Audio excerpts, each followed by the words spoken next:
So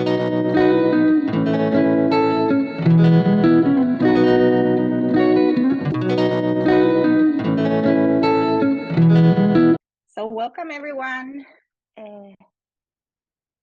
Very nice to see some familiar faces today that I hope we will rejoin in person in late June. And so today we are having a very interesting roundtable, especially because we are covering a different geography from what we normally discuss in DPOD. Today we are focusing on the industrialization in Latin America and the Caribbean. Unfortunately, our partner, our speaker from Cuba, I'm not sure if she's gonna be able to connect because of the connection issues in Cuba. But in any case, when DPOD Gabrielle uploads the videos to YouTube, we will make sure that her presentation is in that channel too.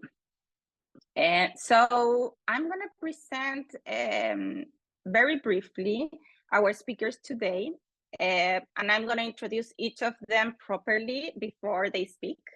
Just as a reminder, each of you have 7 minutes for your presentation because the idea is to give space for the discussion after the presentations. So we have today Professor Marco Perez from Washington and Lee University.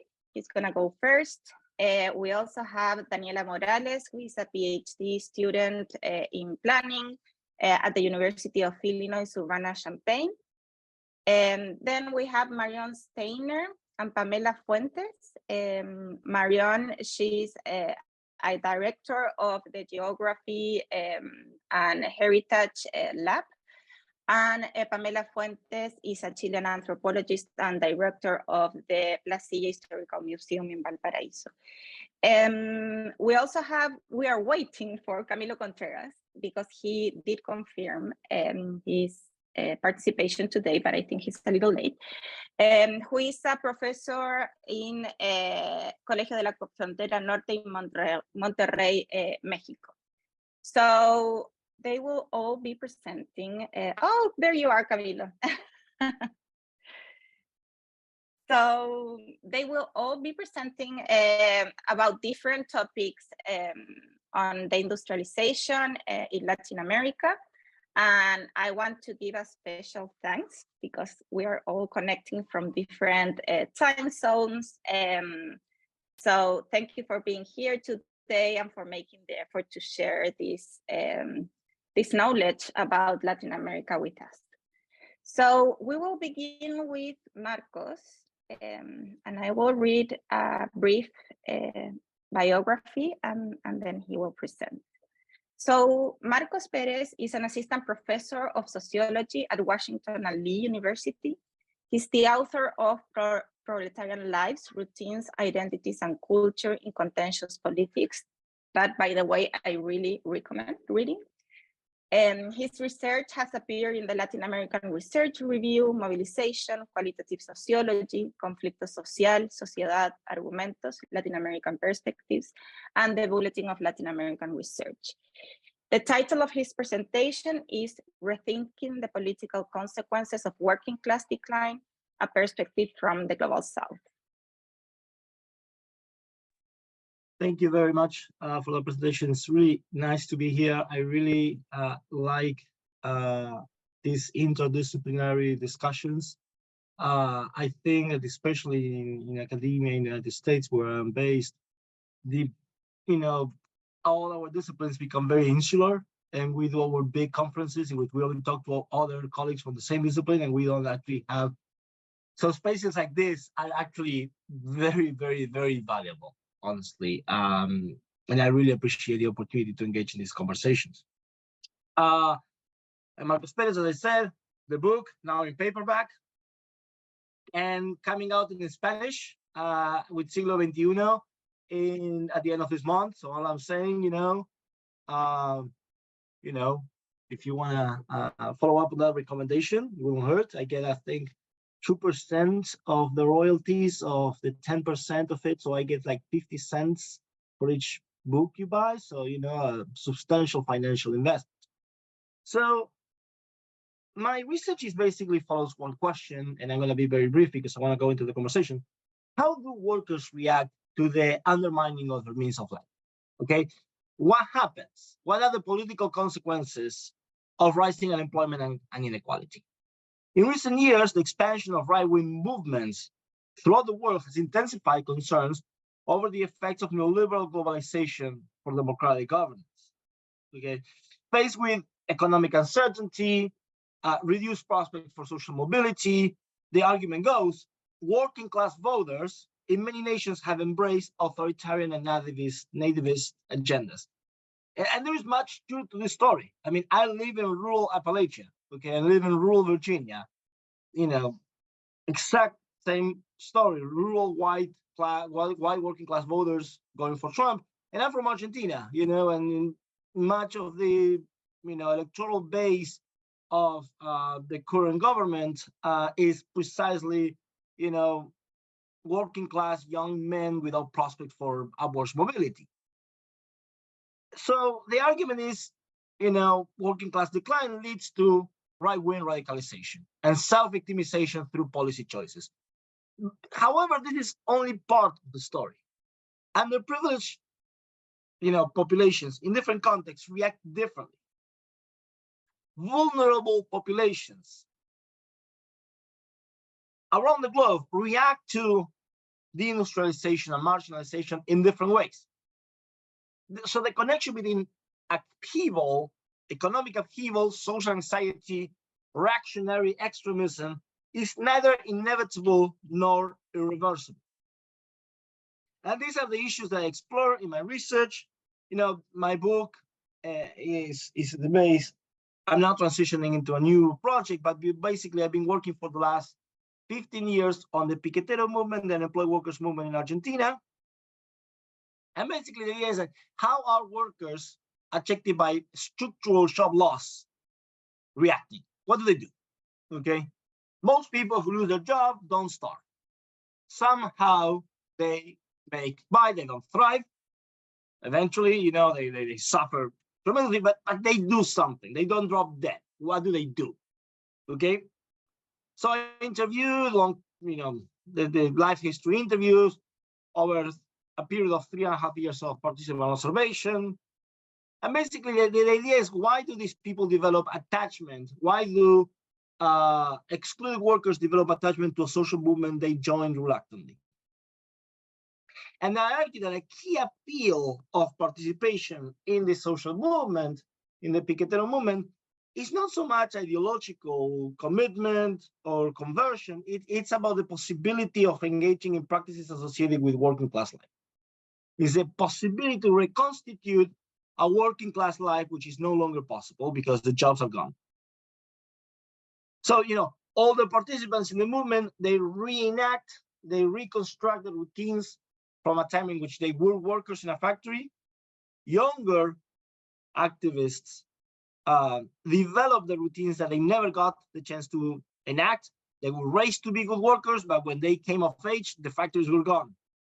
Okay, so they find an opportunity to do this. And finally, everyone in the community also reconstructs, protects the communal routines associated with working class life. Now, the process is also heavily gendered. Okay, I'm not going to go into details because I only have 7 minutes, but happy to talk about this. But this particular case has very important lessons here, which is, we know a lot about social movements. Social movement studies has exploded in the last half a century. We know a lot, but there are so many aspects of participation in social movements that we don't understand.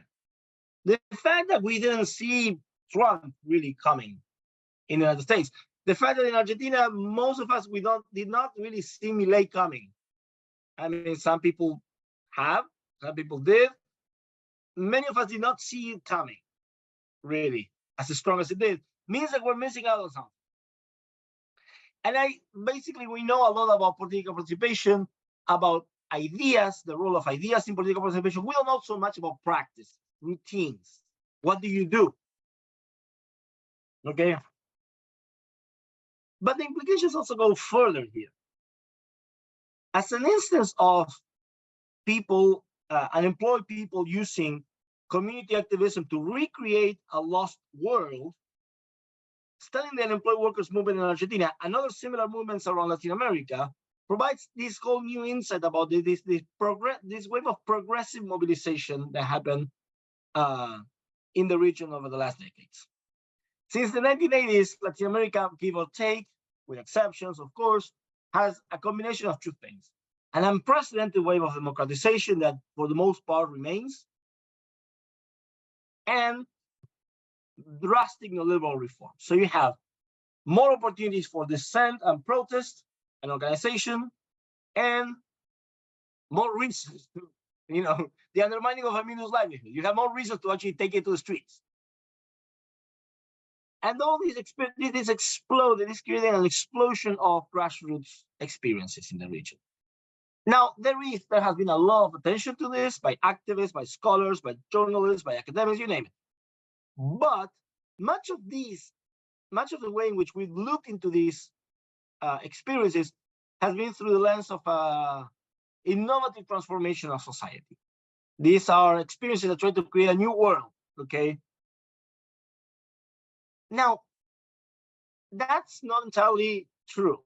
It is true to some extent, but that might be our own biases and our own desires getting in the way of what we want to see. Because many of these movements are not about the creation of a new form of social organization. It's about the reconstruction of old forms of organization. It's actually going to go back to the past, not trying to create a new future. And this is what is the most important implication here. The fact that a social movement wants to recreate traditional forms of life, the fact that activists are motivated to participate by the desire to return to an idealized, romanticized past, does not mean necessarily that that movement has to be reactionary. You can have progressive mobilization motivated by traditional notions of community, labor, family, you name it. And this raises very important implications because, again, going back to where I live in rural Virginia, small towns decimated by the industrialization. These are people that don't necessarily will react to the industrialization, the loss of a social world, by embracing reactionary politics. Progressive mobilization is possible among groups that want to return to a traditional world that is lost. I'm going to leave it there. I hope I stay within 7 minutes. Thank you very much.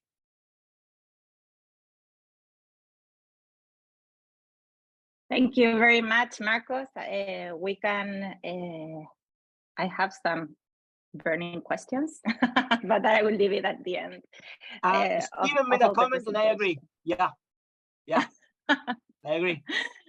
Keep it on. Thank you. So we will continue with Daniela Morales. Daniela is a doctoral student from the Department of Urban and Regional Planning at the University of Illinois at Urbana-Champaign and a member of DIPOD. She also holds a BA in law from the University of Chile and a minor in philosophy and aesthetics from the Universidad Católica de Chile. She has more than 10 years of experience working in Chilean public institutions such as the National Monuments Council and the Ministry of Culture, Arts and Heritage, and as a private practitioner providing support to grassroots organizations and local communities. She has also participated in and led several research projects and consultancy on cultural heritage, human rights, environmental planning, participatory design, and planning methods. Her main areas of interest are environmental and historic preservation and cultural heritage as a resource for community development.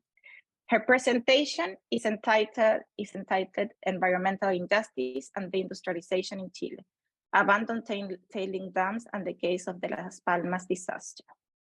Thank you very much, Daniela, for being here with us.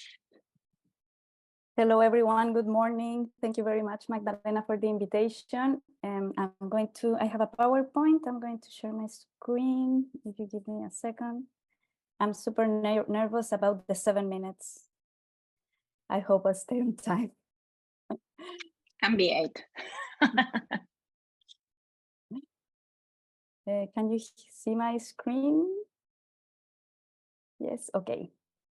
So I'm going to talk something a bit different. And this is a topic I'm just researching about. So this is something like very exploratory. What I'm going to present tells us about the relationship between the industrialization and its environmental consequences in Chile. The topic of my presentation is environmental injustice and the industrialization in Chile, abandoned tailing dams, and the case of the Las Palmas disaster. So mining is and has been one of the most important industrial activities for Chile's economy.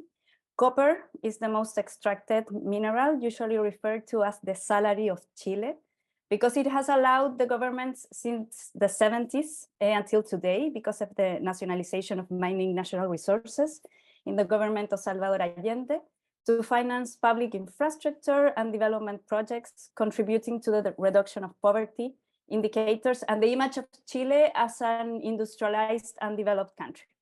But of course, mining processes also have huge environmental impacts and health issues for the population. Mining exploitation was intensified and deregulated during the dictatorship and its neoliberal restructuring policies. And later, of course, this system was consolidated by the post-dictatorship governments, causing several environmental conflicts in the country. Most of these conflicts are related to tailing dams, which are huge mining byproducts deposits. During the mineral extraction process, toxic chemicals are used to remove the commercially viable minerals from the rock and other waste materials.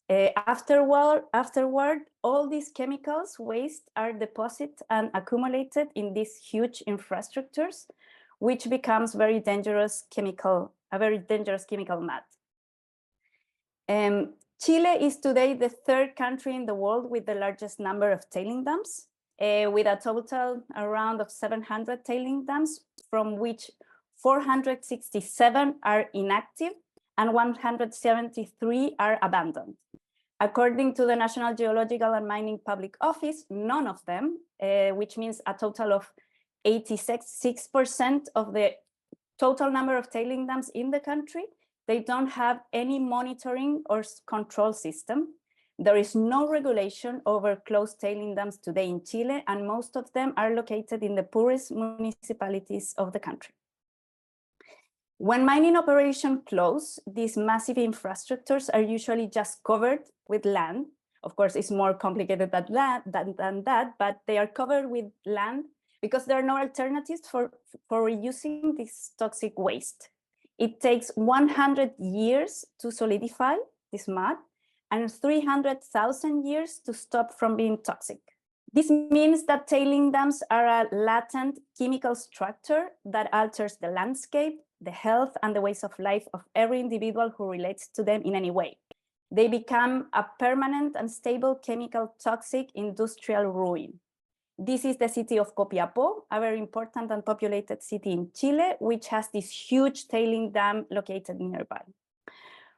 Of course, these structures present a high risk of spillage and collapse. Around the world, tailing dams failures have resulted in deaths and environmental contamination. And this is, of course, especially worrying in Chile, that is one of the most vulnerable nations to earthquakes. And a disclaimer, I was super ignorant about this. I thought that, for example, if a tailing dam collapsed, the waste would be released slowly downstream because it's always referred as a mud. But in the event of an earthquake, tailing dams are released so quickly that there is no time to evacuate the population. For example, in Chile, we currently have one of the biggest tailing dams in the world. That is the El Mauro tailing dam, which is situated in the Coquimbo region. This tailing dam is part of a major copper mining complex operated by Minera Los Pelambres. In the case of an earthquake, 2,000 million tons of toxic waste would be spilled over the town of Caimanes, a very small town that is located 10 kilometers away from the dam. And it would be covered by the toxic waste only in 5 minutes. This is another very well-known case in Brazil, the Mariana Dam disaster in Minas Gerais. And this is the Brumadinho Dam disaster, also in Brazil, where a dam that was not in operation collapsed, spilling 12 million cubic meters of tailings, causing the death of nearly 500 people and terrible, of course, environmental impacts. This here is before the disaster, and then this is after. And in Chile, of course, we have 2 super important tailing dam disasters that I really think are not very well known. In 1965, there was a strong earthquake in the town of La Ligua, which made the structure of the tailing dam from the El Soldado mine collapse very quickly, completely covering the mining camp of El Cobre. Hundreds of people died, but only 35 bodies were found. The mine never paid for the compensations, and the case was closed without anyone's responsibility. The town was buried 20 meters underground. And also the case we're focusing more now on is the case of Las Palmas tailing dam. Las Palmas mine was a gold mine that operated between 1980 and 1998, producing the tailing dam of almost 2 million tons of waste with no regulation or supervision. At that time, there wasn't even an environmental law functioning in the country. We are talking about during the dictatorship, so everything was completely unregulated. When the mine closed, so did the dam, which was covered and then abandoned. In 2002, a family bought the land without knowing there was an ex-mine operation and a tailing dam in it. There is no legal obligation in Chile or regulation regarding letting owners know or warning neighbors, for example, about the potential risks of living close to a tailing dam, or, for example, certain responsibilities like having a plan for evacuation in case of an earthquake and so on. So in February 2010, Chile suffered one of the strongest earthquakes in the world history. During that night, the tailing dam collapsed, burying the house of the Galvez Chamorro family under toxic mud, causing the death of all their 4 members. In 2016, after a long legal battle, a historical court ruling was passed against those responsible, the Tambillo Mining Company, but without any consequences. 11 reparatory measures and impact mitigation were ordered in favor of the family and the affected community, but none of them has been complied yet. So these cases leave us with more questions, or at least for me, leave me with more questions than answers at this point. These are questions about the relationship between the industrialized sites and mining waste management policies in Chile. How can the industrialization studies help us engage with abandoned tailing dams? For example, have tailing dam disasters had any impacts on environmental policy about mining toxic waste? How do local communities interact with these abandoned toxic infrastructures in a seismic country like Chile? In such a mining country, I think there is no politics of memory around dam disasters. These cases have been completely erased and invisibilized from the official history and even from planning policies. How should we engage with these structures from the perspective of memory and preservation studies? Tailing dams are usually covered as if we could make them go back to Earth, or if Earth could make them disappear by metabolizing them. But what I think is actually covered, in my opinion, is the historical entanglements between extractive economies, deindustrialization processes, environmental degradation, and state abandonment. But this is exactly something that I really think we need to uncover in order to understand them better. So that's my presentation. Thank you. Thank you, Daniela, once again. Such an interesting topic. Stephen put a comment there, very interesting in terms of the contrast with Michael Bianchi's research. Sorry, I don't know how to pause this. Okay, anyway, but we can talk more about it in this discussion section. Okay, so now I want to introduce you to Marion Steiner and Pamela Fuentes. They will present together. Marion Steiner is a cultural geographer specialized in the interpretation of industrial heritage from a global perspective. She holds a degree from the Humboldt University in Berlin. She has a master's degree in geopolitics from the University Paris 8 and a PhD in urban heritage from the Bauhaus University Weimar. Throughout her professional career, she has participated in 2 UNESCO World Heritage nominations for former mining regions in Europe. Between 2011 and 2015, she was the first coordinator of the New Berlin Center for Industrial Heritage. And between 2016 and 2018, she was deputy director of the Industrial Heritage Department of the Regional Association of Rural Municipalities. Between 2010 and 2022, Marion was an associate professor at the Catholic University of Valparaiso in Chile. Her research focuses on global urban history, European technological imperialism, and emerging decolonial perspectives on heritage from the South. Marion Steiner lives in Valparaiso and Berlin and is the Secretary General of the International Committee for the Conservation of Industrial Heritage and Director of Geography and Heritage Laboratory. Pamela Fuentes Pradenas is a Chilean anthropologist who since 2012 has served as the director of the Placilla Historical Museum in Valparaiso. She holds a degree in sociology from Arcis Valparaiso University and a master's degree in history and management of cultural heritage from the University of Los Andes. She has been secretary of the International Council of Museums, ICOM Chile, for 2 periods between 2016 and 2022, and she's currently studying the International Certificate in Human Rights, Sexual Diversity, Gender Identity, and Public Policy. So Marion and Pamela will present on historiographies from the local community towards the critical heritagization of the hydroelectric complex El Sauce y la Luz in Valparaiso, Chile. Thank you, Marion and Pamela.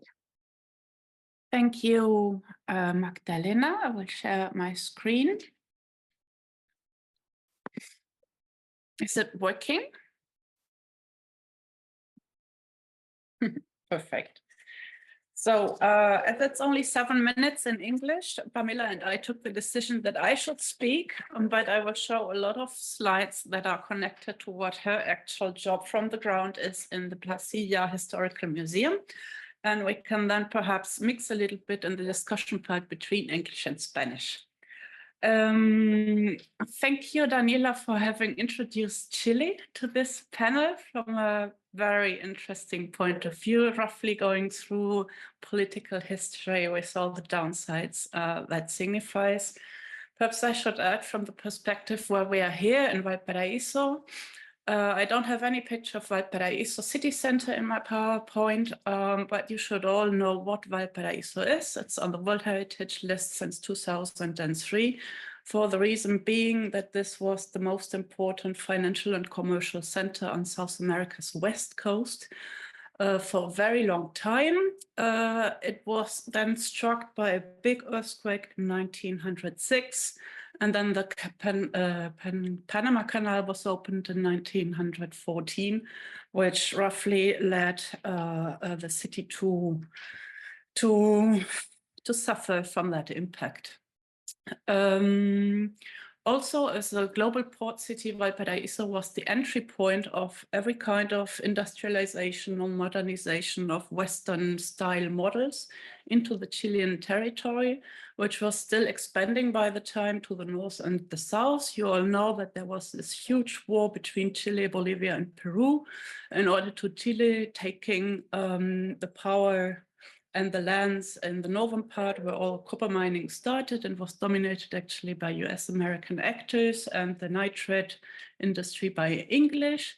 And to the south, which is the region Magdalena studies so much, Lota, was also an expansion made by the Chilean elite into indigenous territories. So all these processes started in Valparaiso, and the city is in a very difficult situation. Perhaps that is the most concrete part linked to perhaps a traditional understanding of deindustrialization. I should say that as a start, because the rest of my presentation is not really about deindustrialization processes, because we are focusing with Pamela on a site which is actually an abandoned hydroelectric system, which went into operation in 1906, just months before the earthquake, and went out of operation in 1997. And it's only recently being rediscovered. It's located in the outskirts of the city. And it consists mainly of two parts. That's why it's called El Sauce y la Luz. So El Sauce actually refers to the old power plant, which is completely in ruins, as you can see here. And the other part, which is the most important part of the technological system, is the dam of the La Luz water reservoir. So that's really a complex which is, of course, interconnected via aqueducts and tunnels and high tension electric lines, which can be considered as a territorial system, in fact. But apart from the more physical things related to buildings and structures, we also have this landscape perspective on this kind of what is going to be reconstructed as a heritage. So that's the process we are currently in, working with Pamela. So you have here in the forefront the artificial water reservoir called La Luz, the light for its technical function historically.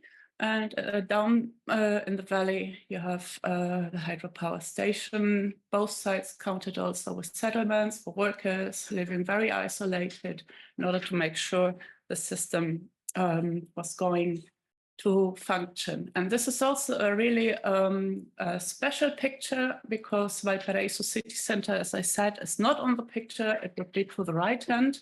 This is the view from one periphery, which is Placilla, the small city Pamela is sitting right now in her museum and looking through the valley to the bay of Laguna Verde, which is another small community outside the city center of Valparaiso.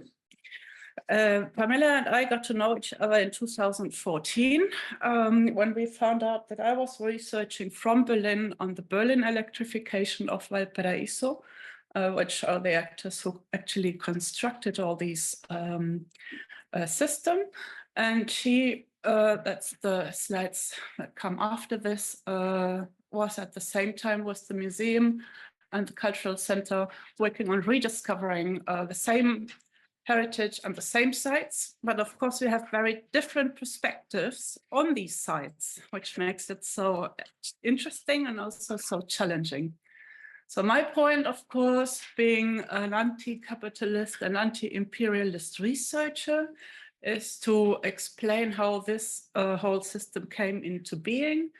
It's can't say a lot in 7 minutes, but well, essentially, it's not only scientific and engineering domination, which is a huge part to be discussed in this context, but also a very important role were the banks, of course. So where does the capital come from to finance the building and the design and the implementation of such large-scale facilities? So what we did, one of the first things we did together with Pamela when I arrived, being a professor here with my students, was to produce these nice sheets, identifying the different elements of the system and also putting in the history of the banks and also, of course, putting on the map and into the public consciousness the existence, the very same existence of the small community museum that is the only actor around here in the city, was actually talking about this kind of very unknown and subestimated industrial heritage. So yeah, just to put my nicest slides for you here.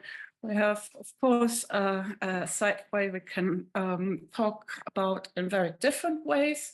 At the right-hand side, you have one of the covers of a polka, which was composed particularly for the inauguration party of one of the new electric lines of the tramway that was constructed not only in Valparaiso, but also Berlin. That was the Santiago, that was the same Berlin actors who electrified both cities at the same time. So this one is from Santiago, where you can see all the male VIPs running around in their electric tramway car, celebrating the fact that they introduced modernity into the urban development in Chile, while at the other hand, you have this Chilean caricature, which is from 1915, where you can clearly see that there is a critique on this foreign domination of the development of key industrial sectors in Chile. And if you take a closer look, you can see what I've already said. At the left-hand side, the US-American guy, the typical US-American guy dominating the copper industry. The right-hand side, the typical English man dominating the nitrate sector. And in the middle, the typical guy from Bavaria, the south of Germany, dominating the electricity sector. So when I found this in the municipal archives and the library in Valparaiso, I was really happy. So this is the huge context where you can construct whatever kind of narratives. My personal motivation to come here and help Pamela to construct socially this heritage was to prevent everyone from saying, thank you, Germany, for your great contribution to local development in Valparaiso, because of course, this was just a huge and very important business, and from the financial side and banking history and company history, you can really draw a lot out of this. Well, but hopping over to the other part, which is Pamela's part here, is the museum where she is actually sitting. This window you have on the back of her sitting right now is the windows you can see here. Her perspective on these heritage sites are, of course, completely different, because my ambition to talk about imperialist financial capitalism at the end of the 19th century in contexts of German empire motivation to dominate the world markets for electricity and chemical things in the framework of the Second Industrial Revolution. It's interesting for her, but it's not really the point for the local people on the spot.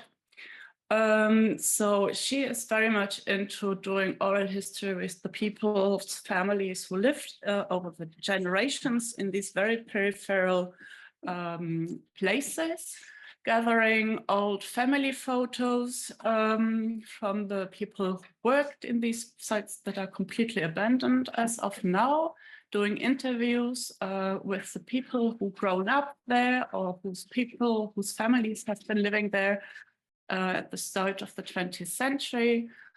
We did a lot of field trips together with students and other kind of experts. And also they are working a lot on environmental issues and the natural heritage, which is so nice, because it really leads us to the point also to consider that industrial heritage is almost always a mix of cultural and natural heritage.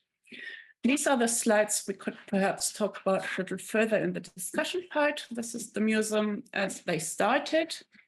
A lot as a part of the cultural center did by all the neighbors. This is the museum as it is today. So they were successful in getting more funding to expand and build a second floor, have permanent exhibitions on different kinds of topics. There's one particular place where they talk about the industrial heritage in terms of electricity and also the water, a drinking water system, which has been set up at the same time, also early 20th century and end of the 19th century. And they started to rediscover these sites because it was somehow on a map. So for curiosity, went there, and then the whole thing started to be rediscovered by them. Doing research. On the left-hand side, you have the picture of the first visit where we met in 2014. They also do educational walks and work a lot with children and schools, which I think is perhaps the most important thing to do. And then we started to work together. We were successful in attracting funding. We did this book in Spanish where we put together the results from my research that was connecting Berlin and Valparaiso, and also some results of the oral history research done by the museum.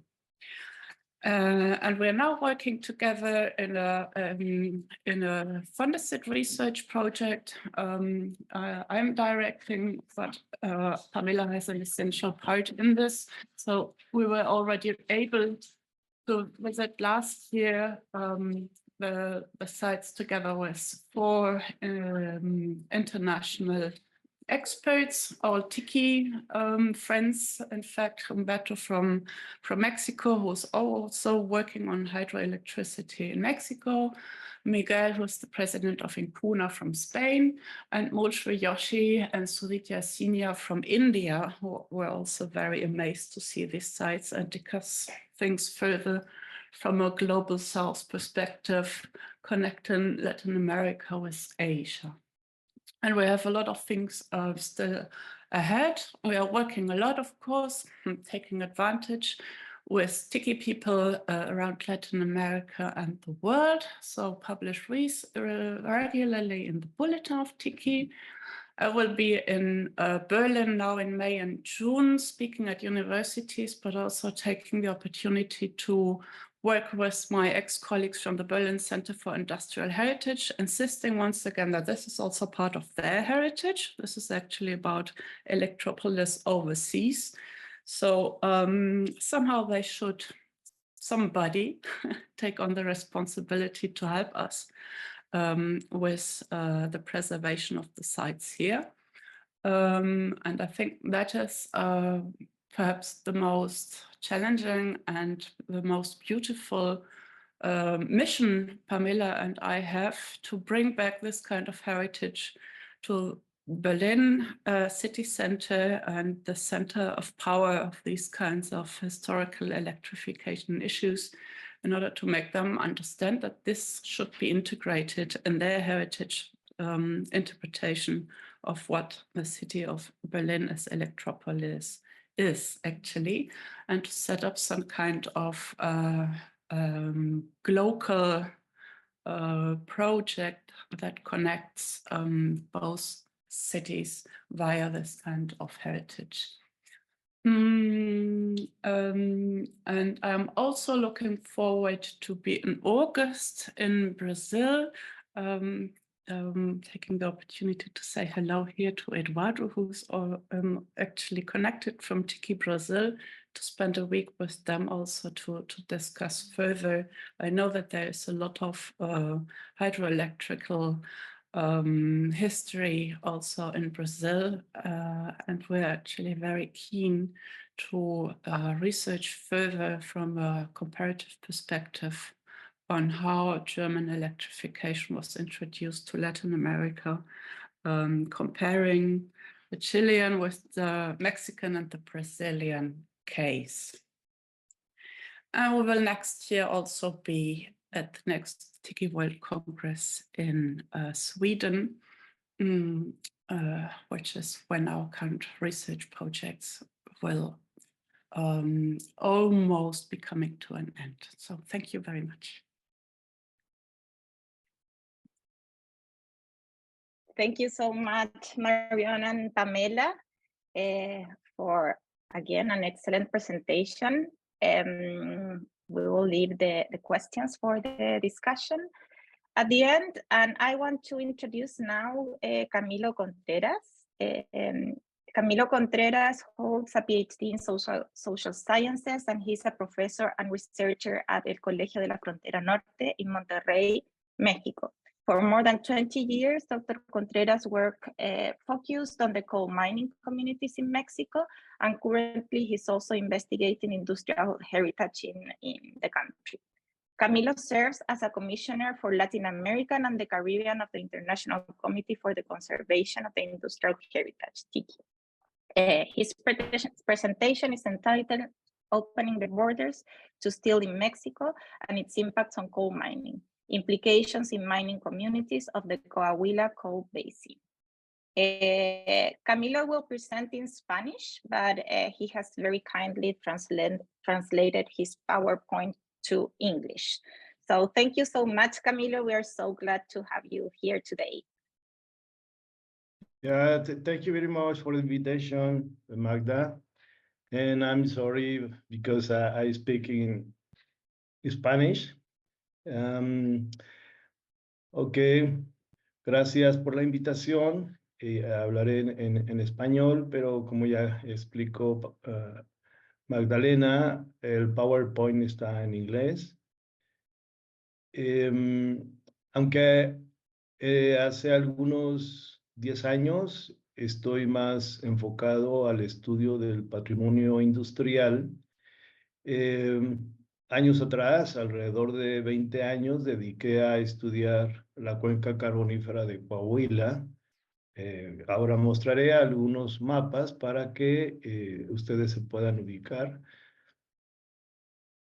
Bueno, esto es un estado en el noreste de México y es el principal productor de carbón mineral en el país. Todos estos lugares que ustedes pueden ver en amarillo son localidades que surgieron a partir de la apertura de minas de carbón. Este es un mapa general de la presencia de diferentes minerales en el estado, pero a mí lo que me ha interesado más es estudiar estos lugares donde existe el carbón mineral, que son los que ustedes pueden ver en color gris.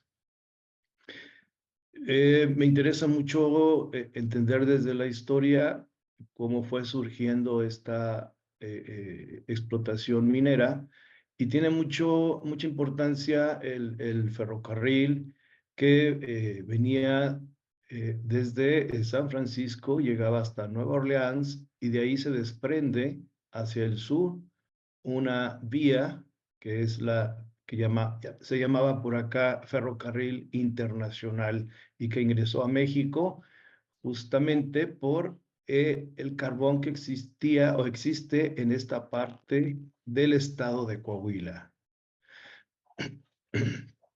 Estas son algunas de las imágenes de las primeras extracciones de carbón. Aún parecen pueblos pequeños con materiales como la madera, que se podían mover según se empobreciera el yacimiento del mineral. Entonces son lugares que quedan más en el recuerdo, porque estos ya no existen. El carbón fue más usado principalmente para la fundición, pero aunque existieron muchas fundiciones y aún existen muchas plantas de fundición en el país, quiero destacar dos que tuvieron mucha influencia en el desarrollo de la minería de Coahuila. Esta de abajo, esta fotografía es de Fundidora de Monterrey, que está en un estado vecino, no está dentro del estado de Coahuila, sino el estado de Nuevo León.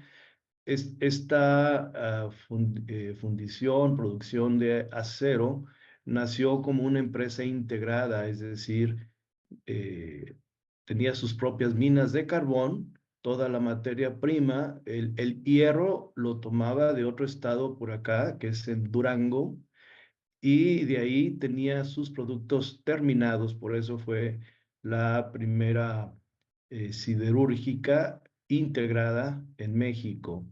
La que está acá arriba está en el propio estado de Coahuila.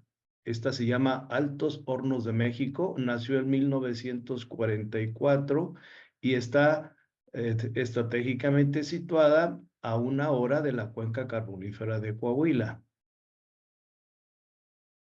Esta gráfica nos demuestra que a partir de la producción de carbón mineral y el beneficio para obtener propiamente lo que se llama el coque o coc, cómo fueron disminuyendo las importaciones, es decir, ya no se requirió tanto carbón mineral del exterior, del extranjero, porque tenían sus propias minas. Esto quiere decir que el abasto nacional fue lo suficiente como para dar materia prima a estas empresas que estoy mostrando. Voy a dar un brinco para hablar propiamente de lo que nos convoca en esta sesión, que es la desindustrialización. Por desindustrialización no me refiero a que se deje de producir acero, pero sí de que hubo un gran impacto en el funcionamiento de las minas de carbón. Y esto podemos ver un parteaguas en el año de 1986, cuando México participa en el GATT, cuando se abren las fronteras. Antes de esto, teníamos un mercado cerrado, solamente teníamos el carbón producido en México, y cuando se abren las fronteras, esto obviamente tiene un impacto en la producción del acero y en consecuencia en la demanda del carbón mineral, y en lo que más adelante quiero enfocarme es cómo impactó a las comunidades en términos sociales y económicos. Otro impacto también fue que esta fundidora de Monterrey, de las que les hablé hace un momento, fue cerrada en 1986, lo cual también implicó menos demanda de carbón mineral. Luego, en este esquema que tuvimos en México de reestructuración económica, Altos Hornos de México, la que mencioné que sí está en Coahuila, muy cerca de la cuenca carbonífera, nació como una empresa del Estado. Sin embargo, en la reestructuración fue privatizada, fue vendida en 1991, y entonces tienen otros esquemas de funcionamiento, lo que también llevó al cierre de minas de carbón. Aquí solamente algunas imágenes del cierre. Ahora, ¿qué sucede con la gente que vive en estos pueblos mineros? Se hablaba allí de un pleno empleo, pero al cerrar minas, la gente tiene que salir a trabajar a otras localidades, lo que se incrementa la movilidad entre pueblos. Algunos se consideran como pueblos dormitorio, y aparecen unas plantas que en México llamamos maquiladoras, que iniciaron en los años 60 del siglo XX y ahora están por todo el país. Y entonces, en ese lugar, cuando cerraron las minas de carbón, aparecen las maquiladoras como una alternativa de empleo para la gente de las comunidades mineras.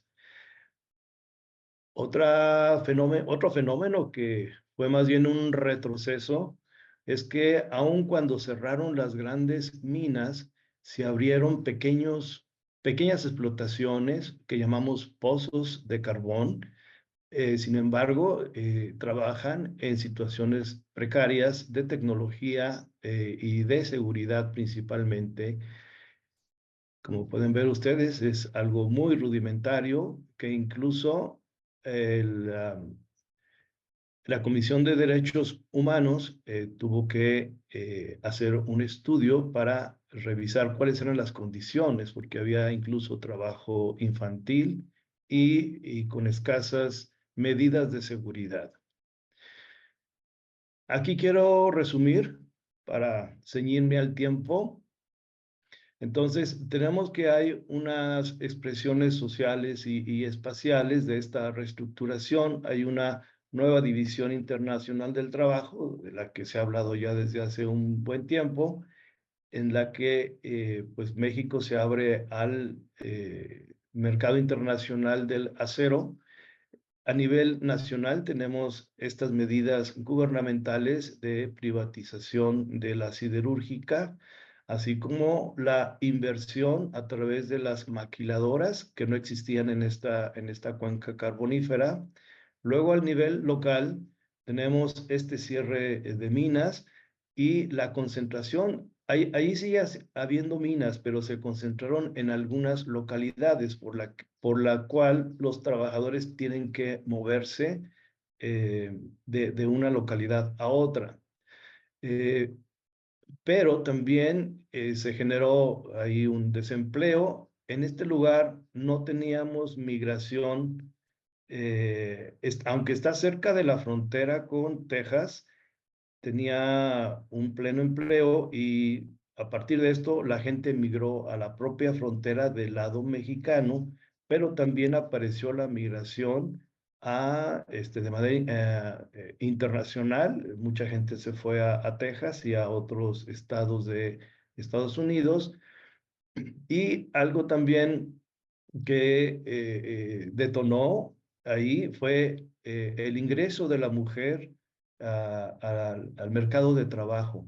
Estamos hablando aquí de que eran sociedades muy tradicionales, donde realmente quien llevaba un trabajo asalariado era el hombre. En las mineras en ese tiempo no existía el trabajo femenino. Ahora ya lo existe, pero en otro nivel, cuando ya están más tecnificadas y ya las mujeres que tienen algún trabajo, estudio de ingeniería, ya están trabajando más en estas minas, pero en aquel tiempo fue una novedad que la gente ingresara al mercado de trabajo, principalmente a esto que he llamado como las maquiladoras.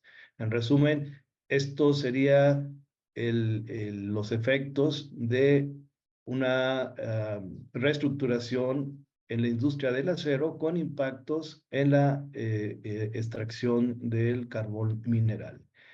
Ahí tenemos muchas ruinas que datan algunas de principios del siglo XX y así por el estilo, tanto en el área productiva como en cuestiones culturales, teatros y otras instalaciones que existieron en las localidades mineras, pero por ahora me concentro más en estos impactos sociales. Ya en otro momento podremos hablar de lo que es el patrimonio industrial que ha derivado de estas condiciones estructurales, tanto internacionales como nacionales. Hasta ahí dejo mi presentación y agradezco su atención. Muchas gracias, Camilo. Excelente presentación, muy interesante, además de como los distintos conexiones con las otras presentaciones también. Entonces ahora, now I would like to open the floor for any questions you might have. I have quite a few, but I want to give the opportunity to those who are here with us this morning to start with their questions.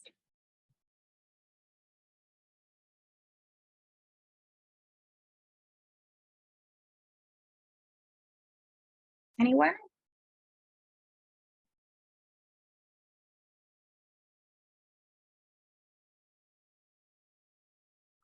Sorry, Magdalena, I didn't pay attention. I was reading Stephen's comment as he left, which is yeah. Stephen has quite a few points there that I was going to touch on. Yeah, I hadn't had the chance to read that one, but yeah, start. If anyone else wants to start with a question.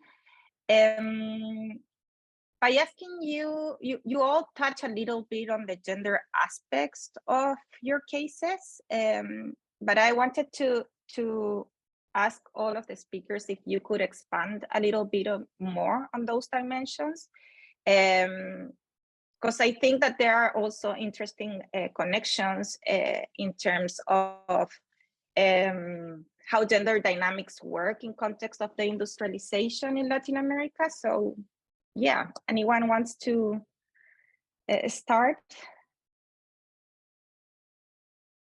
by responding to that question? Or we should go through the initial order with Marcos starting? That's a very good question. Gender suffuses everything because life is gender. You know, it's just like life is racialized. So these are categories that people use. I'm thinking of sociologists here. These are structures that people use in their daily lives. So of course, the whole aspect of deindustrialization and this push for reconstruction of gender have two dimensions. The first is there's a very clear gender. When we're looking at the political consequences of deindustrialization, gender plays a huge role because we've known, I mean, the appeal of many of these movements that push for authoritarian, xenophobic politics is a gender approach. It's like it's by no chance that these movements are mostly, you know, men are overrepresented. They support these movements more. It's the case in Argentina in particular, but only in the United States.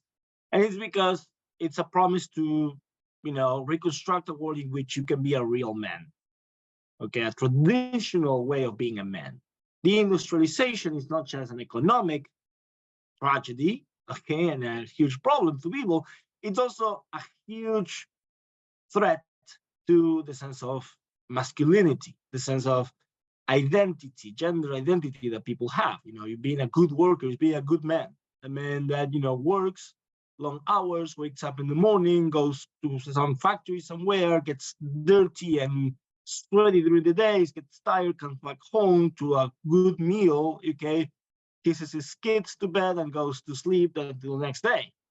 And that implies that there is a whole set of domestic labor that is expected of women, even though historical, you know, even the most superficial historical analysis will give you that will tell you that in working class communities throughout Latin America, and Argentina is not the exception, women work in the paid force as well for a long time, simply because these families could not make ends meet otherwise. So the appeal of the reconstruction of a world, of a lost industrial factory center world, is gender. And it's the reconstruction of a type of being a man, but it's also a type of being a woman. And what you see is women in the Piquetero movement in Argentina reconstruct and engage in practices that are traditionally associated with domestic labor, taking care of children in the community, cleaning, paperwork, you know, running the soup kitchens, all these sort of things. And this is because, once again, the working class life that these people are trying to save from extinction actually is itself gender. So the routines involved in the resistance reconstruction will be themselves gender.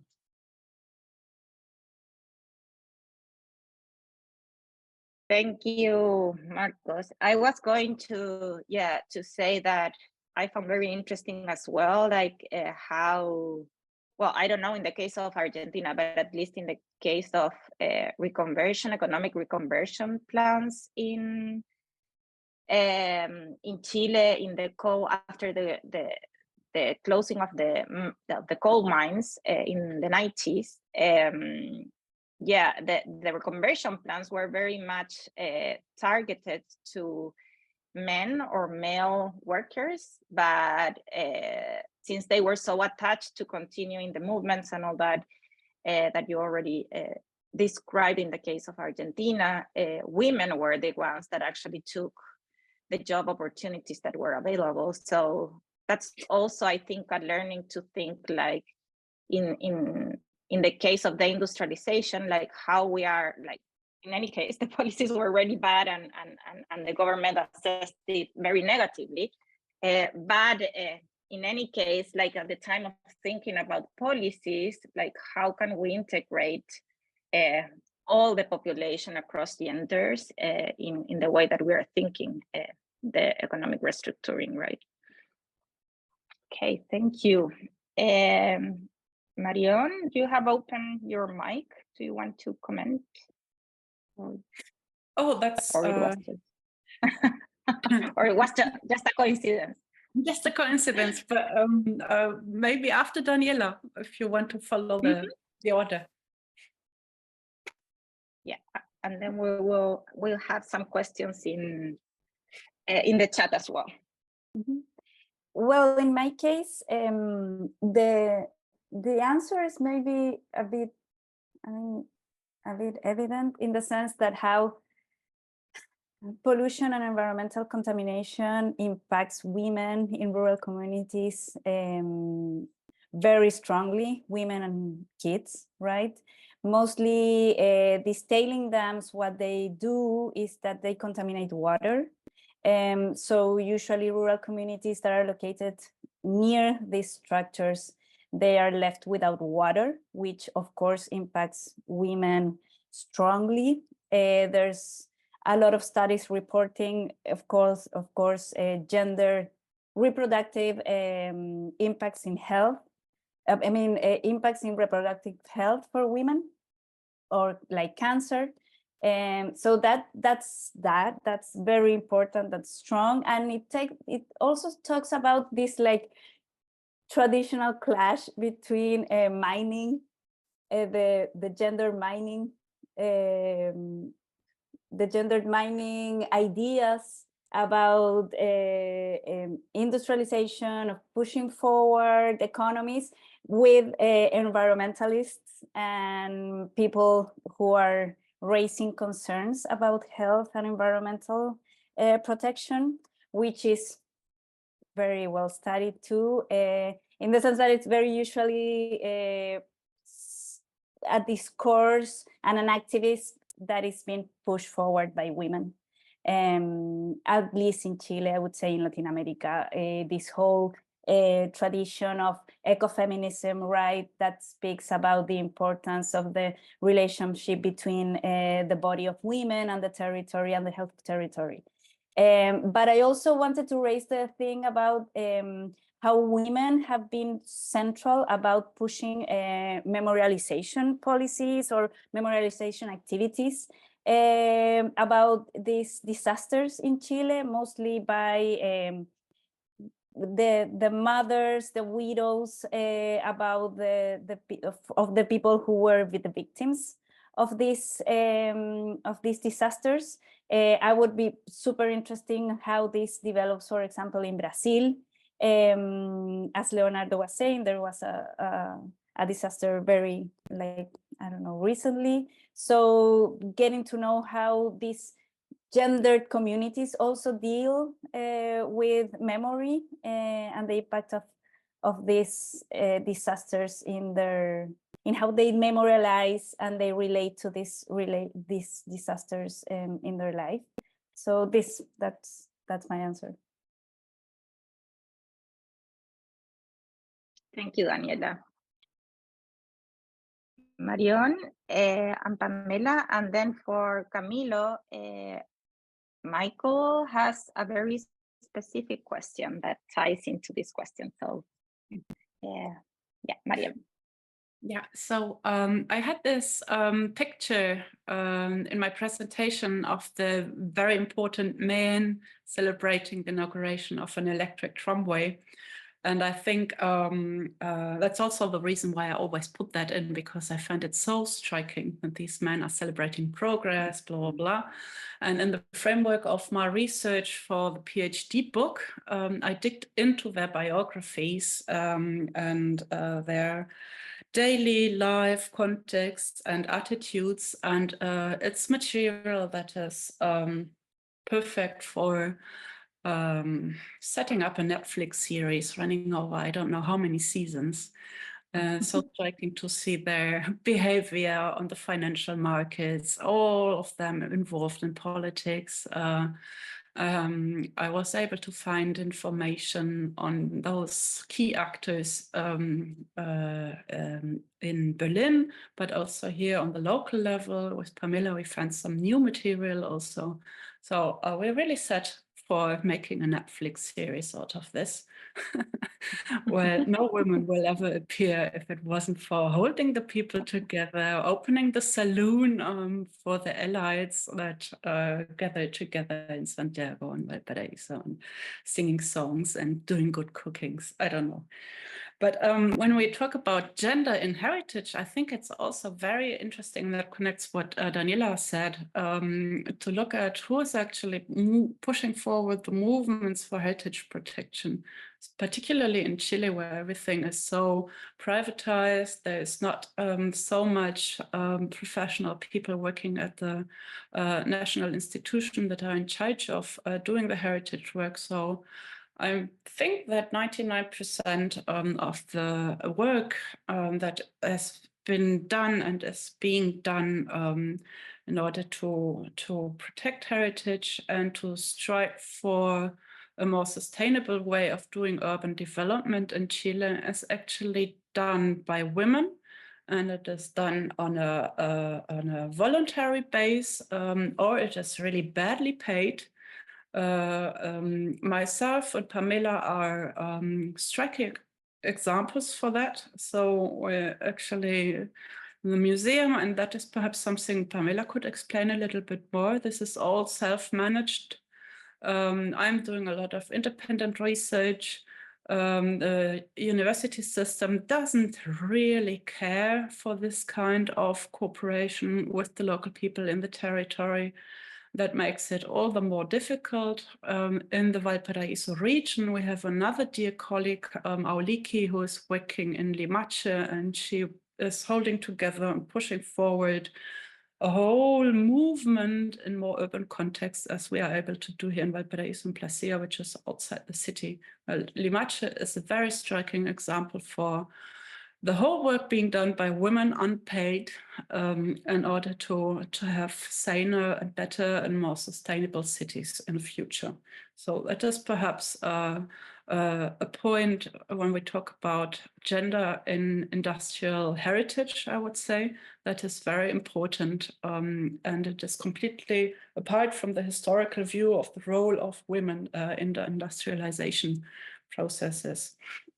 That is one point, and for further discussion, I just mentioned the question Stephen led in the chat that is somehow connected also with this, which is about how useful is actually the concept of deindustrialization itself to talk about all these issues in Latin American contexts, where I would say I still don't understand what it actually means, deindustrialization, and if it is really so helpful. Because we are here in context, and Daniela showed that perfectly. I mean, what it's all industrial here. The same thing is going on and on and on, and history is repeating itself in the same way of production models that have not changed a lot. Politics are made for facilitating even more extractivist industries in the country. So what the hell is deindustrialization? Could somebody please help me with that? But perhaps, Pamela, habla tú un poco de tu situación tan difícil del financiamiento y de tu luchando con las vecinas y los vecinos de Placilla para un desarrollo sostenible. Brevemente, diré que el museo en el que estoy trabajando es un museo comunitario, ¿ya?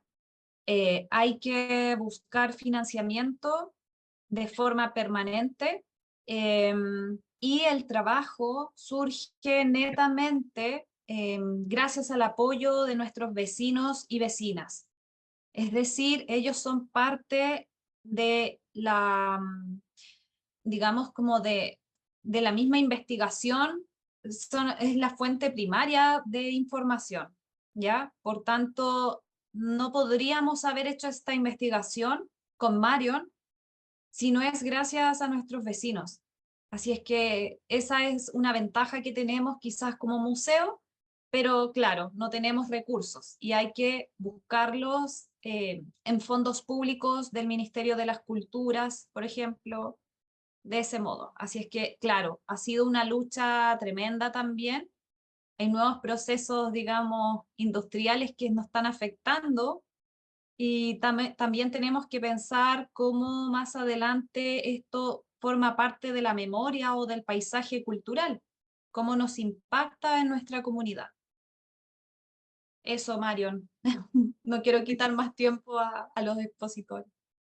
Yo creo que es súper importante escucharte sobre esos puntos porque, o sea, igual todo lo que nos contó cuando nos conocimos también en vivo con Magdalena en Monterrey hace poco, o sea, la misma historia de cómo llegó a ser el museo y cómo llegó a trabajar ahí Pamela, o sea, en circunstancias que uno diría...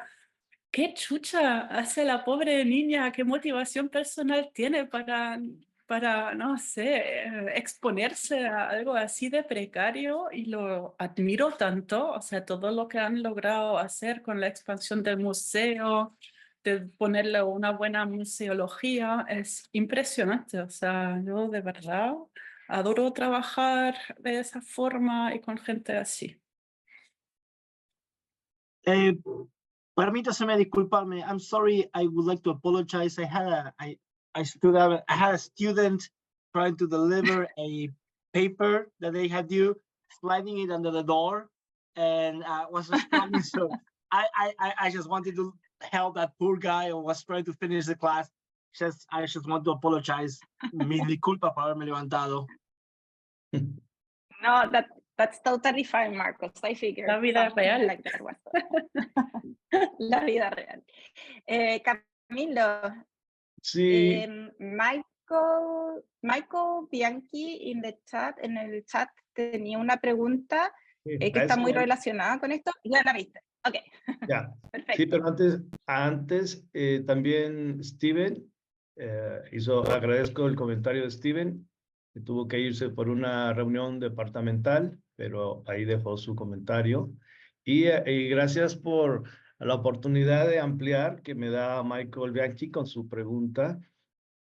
Él pregunta si las maquiladoras aparecieron en esta región minera porque cesó la minería o por una combinación de factores, por desempleo o por cuestión de pobreza o económica.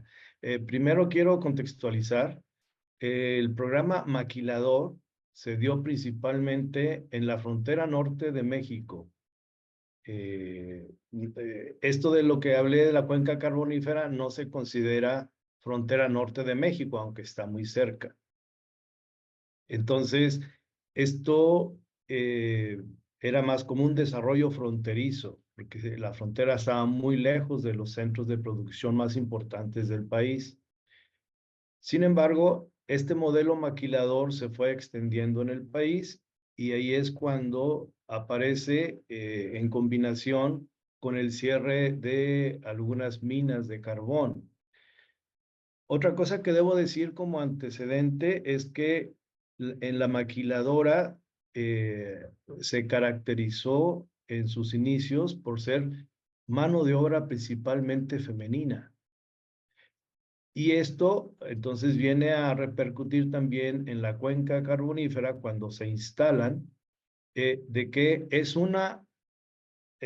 aunque es un trabajo también muy precario, pero también es una oportunidad para que la mujer ingrese al mercado de trabajo, a un trabajo asalariado, y lo cual también es un cambio social en términos locales. Cuando entrevistaba yo a estas mujeres trabajadoras, me decían, sí, es muy duro, pero aun cuando se vuelvan a abrir todas las minas, ellas hacían en su imaginario, aun cuando vuelva a haber empleo para todos los hombres en las minas, yo no dejo de trabajar.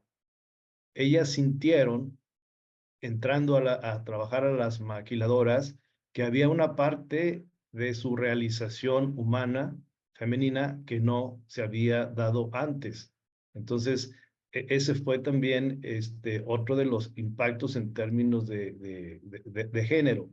Pero sí, siendo más concreto para la pregunta de Michael, sí tiene una relación la aparición de estas maquiladoras con el desempleo generado por el cierre de minas, combinado también con la pobreza, pero también con una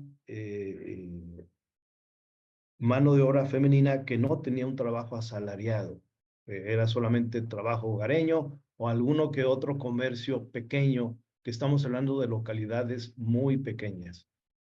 Eso era lo que quería ampliar y gracias por la pregunta.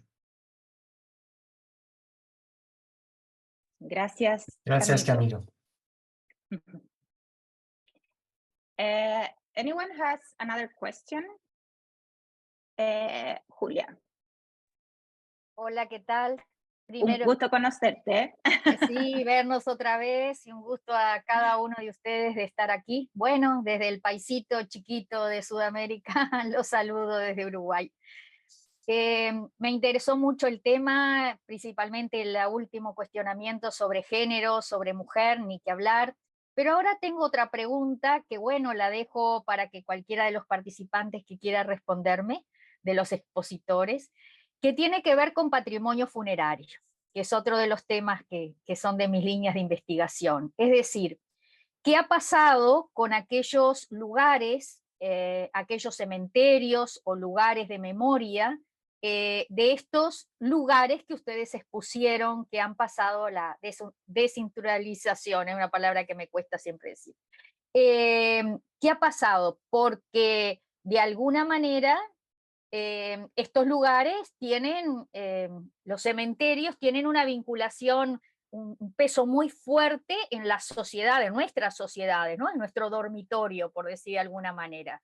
¿Qué pasó? ¿También fueron abandonados? ¿La gente no enterraba allí en su lugar? Digo, estoy pensándolo desde el punto de vista de la implicancia social, emotiva, que tiene un cementerio, es decir, tener a nuestros muertos incluso de la problemática toda de las minas y demás, cercanos. Bueno, nada más que largar esa idea y de verdad confirmar de que es un gusto, un placer estar acá con ustedes. Muchas gracias, Julia. Un gusto verte de nuevo, aunque sea por Zoom. ¿Alguno quiere responder esa pregunta? ¿Camilo? ¿Levantaste la mano? Sí. Sí. Es que no encontraba el icono, entonces fue más fácil hacer así.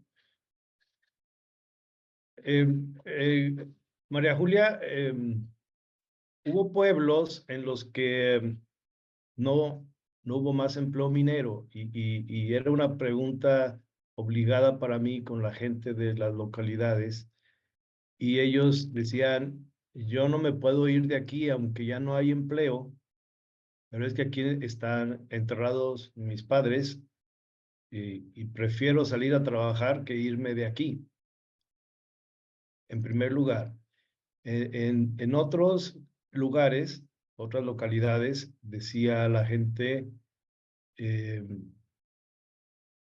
hubo mucha migración a principios del siglo XX de Japón, de China y algunos otros países.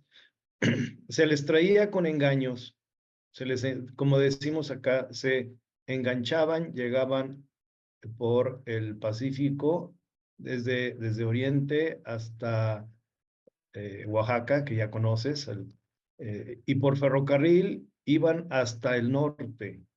Pero cuando la gente de China o Japón se daban cuenta qué tipo de trabajo era, se dedicaban a otras cosas o se iban a Estados Unidos. Pero muchos que se quedaron, y la minería del carbón es muy peligrosa. Entonces, explosiones, intoxicaciones, derrumbes. Hay cementerios que han desaparecido con el tiempo, pero sabemos que ahí había gente de Oriente. Hay otros cementerios que permanecen y la gente, los cronistas, historiadores locales, lo ven como una parte patrimonial, porque es muy claro la tipología de las tumbas. Por ejemplo, en el caso de Japón, están sobre la superficie, no es un lugar subterráneo, sino está más sobre la superficie. Entonces tienen muy bien identificados, a lo mejor los nombres ya no existen, pero sí quedan los restos de cómo era sepultada la gente que venía de otros lugares. Entonces son lugares, los cementerios dignos de estudiarse en sí mismos y en el contexto de la historia de estos minerales, por decirlo de alguna manera. Es lo que pudiera comentarte, María Julia. Muchas gracias, Camilo. Daniela. Y nos ¿En quedamos español un poquito... o en inglés? Me confundí. Si puedes Bueno, en inglés para el- ok. It's okay. ¿Está bien para ti, María Julia, si respondo en inglés? Okay.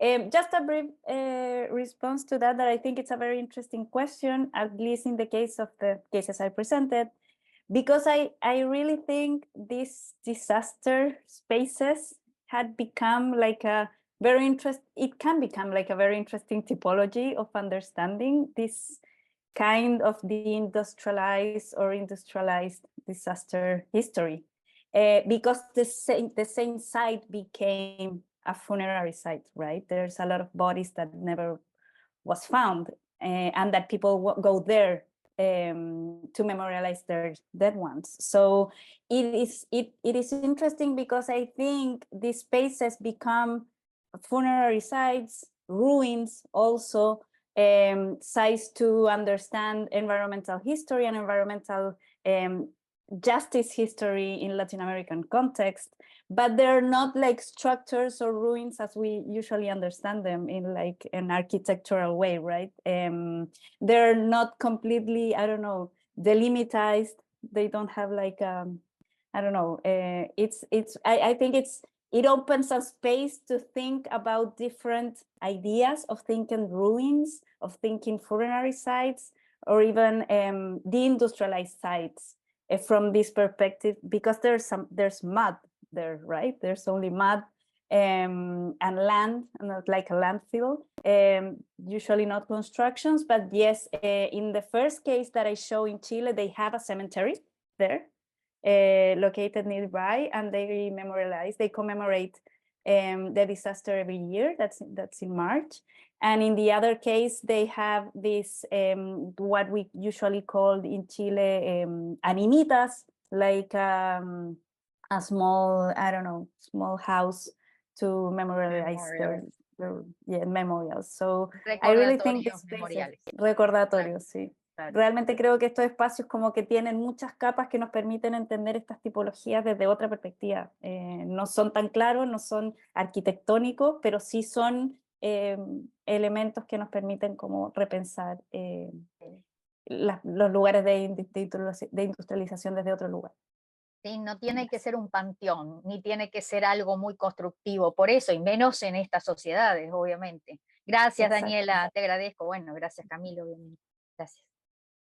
See, I was thinking that also, yeah, as you mentioned, Maria Julia, at the end, like it doesn't have to be necessarily something tangible as well. It could be like performances or different ways of commemoration that doesn't necessarily leave like an infrastructure in the place, which is also something that I've seen in some of those contexts.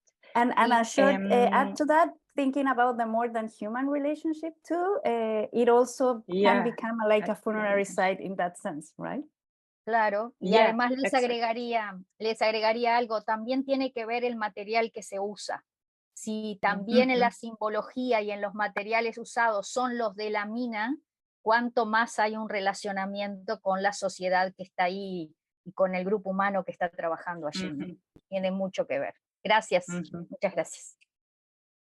Muchas gracias a ti. I also We are a little bit over time, but please, I want to, before we close, give the opportunity to Marion, Pamela, and Marcos to respond to that very interesting question, and then we can.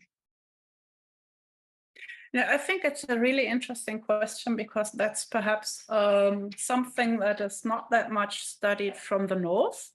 So you have the opportunity with the Depot project to dig this out, literally speaking, a little bit more.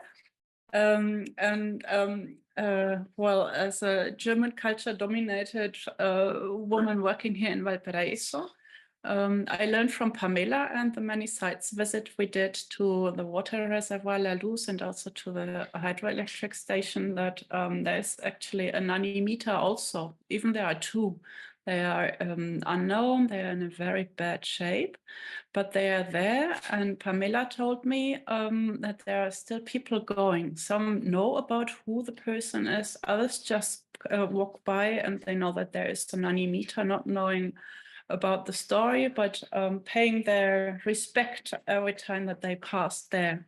So it's even also sites you would not consider at first sight part of an industrial heritage, but it's like possible anchor points to start to talk about the same thing, but again, from a different perspective. And I think also from what I have learned and seen and more or less more felt than understood when we were in the south, in Lota, is that there's this very strong emotional connection of people with their history, but also with their lands and with cosmologies that are beyond visible things and the rationality of the industrial model that was introduced from Western countries in the north. So I think there is a whole open space still to be digged out within the context of this wonderful project you have. Thank you. Marcos, do you want to comment? Just very briefly, it's a very good question. I think that in the communities, the disindustrialization in Argentina, when you see how this is memorialized, you have like different things. I have to know how to do that much with cemeteries.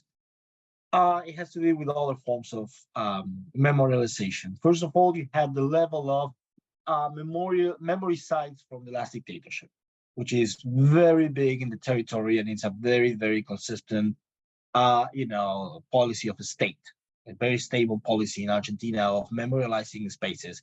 And there were like hundreds of these places where the dictatorship committed human rights violations. So that plays a huge role in these communities. Then you have the memorialization of, in a different way, which is the collapse of industrial labor creates a collapse of public life, and then a skyrocketing of interpersonal violence and drug use. Basically, kids kill each other way more than they used to, and drug use, which used to be a sort of hidden activity, now happens in the open. So you have a sort of demographic change in death patterns in which young people die from interpersonal violence or addiction. And this is memorialized with paintings and with, small things that sort of create a different, it's the whole public space is different now. It used to be a place of community, and it used to be a place where people refer to, perhaps romanticizing it as a safe space. Now it is perceived as a place of violence and memorialized as such. Thank you so much, Marco. Super interesting, like the different layers to memorialization as well that are connected with like these different inequalities across time. So we are on time. I just wanted to highlight Stephen's comments that Marion responded to about how the deindustrialization framework fits in Latin America. And I think that is probably the topic of our next roundtable, because that's a very complex